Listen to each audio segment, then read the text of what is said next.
Dans son œuvre et dans sa vie, Romain Gary a beaucoup joué avec la notion d'identité. Comment avez-vous procédé pour interpréter quelqu'un d'aussi insaisissable? Charles Berling, je voulais comprendre cet être protéiforme, qui s'est réinventé à travers une autre personnalité. En tant qu'acteur, cela me parle énormément. Alors, j'ai effectué un travail réjouissant de relecture de son œuvre, dans laquelle il s'expose beaucoup, son rapport incroyable avec sa mère, son statut d'exilé, la résistance.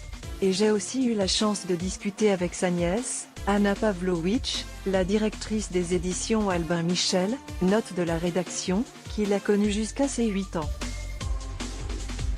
Elle m'a raconté cet oncle qu'elle regardait avec tendresse et curiosité.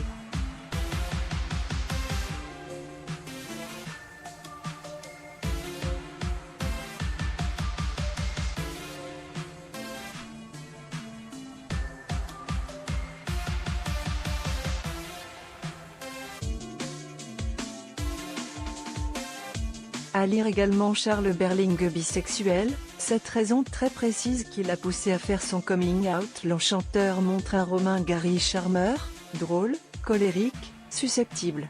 Selon vous, qui était-il? Pour moi, c'était un homme extrêmement courageux, visionnaire, qui avait une incroyable faculté d'adaptation.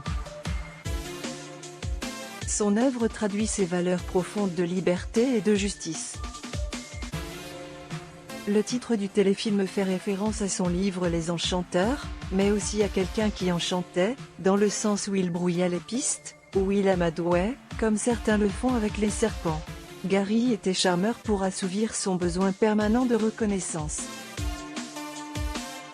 Il l'était tellement qu'il lui a été très difficile de vieillir. Mais il a toujours gardé vis-à-vis du monde et de lui-même un humour dingue. Si vous deviez convaincre les téléspectateurs de regarder ce téléfilm, que leur diriez-vous? Si vous voulez de la joie, ce bel hommage à un homme fantasque et merveilleux vous fera du bien. J'ai un amour et un respect profond pour cet écrivain, qui, comme Camus, a été mal compris par ses pairs et qui en a souffert. Cette fiction, très bien écrite, lui rend justice, et c'est pour cela que je l'ai acceptée. Avec ce rôle, j'ai été habité par quelqu'un d'autre et, à la fois, au plus près de ce que je suis. J'ai eu le sentiment, comme rarement, de parler de moi. L'Enchanteur, lundi 12 février à 21h10.